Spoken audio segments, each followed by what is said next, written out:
Russia and Ukraine have conducted a prisoner exchange involving 372 individuals, which includes nearly 20 severely injured Ukrainian soldiers, as reported by officials in both Moscow and Kyiv on Wednesday.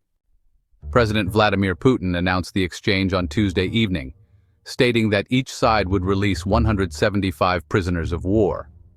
He also indicated that Russia would return an additional 23 wounded Ukrainian soldiers as a gesture of goodwill.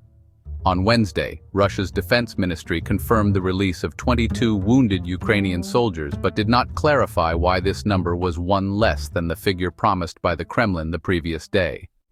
Ukrainian President Volodymyr Zelensky later verified the exchange and shared photographs of the servicemen, some of whom were using crutches and wrapped in Ukrainian flags. Zelensky noted that the returnees included members from various military branches, territorial defense forces, and border guards who had engaged in combat across southern, eastern, and northeastern Ukraine, as well as in the Kursk region of southwestern Russia. Dmytro Lubinets, Ukraine's human rights ombudsman, stated that the 197 for 175 exchange increased the total number of Ukrainian soldiers who have returned home since the onset of the full-scale invasion to over 4,300.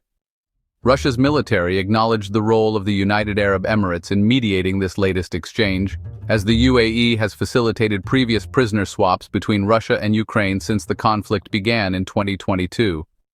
The released Russian soldiers are currently undergoing psychological and medical assessments in neighboring Belarus before returning to Russia for further treatment and rehabilitation. This prisoner exchange occurred less than a day after Putin, during discussions with Trump, agreed to a 30-day halt on attacks targeting energy infrastructure. Zelensky expressed his support for the limited ceasefire, but contended that Putin's unwillingness to accept a broader peace deal proposed by the United States indicated that the Russian leader was not ready for peace and still intended to weaken Ukraine. Earlier on Wednesday, Russia's defense ministry accused Ukraine of undermining the truce by launching a drone strike on an oil depot in the south.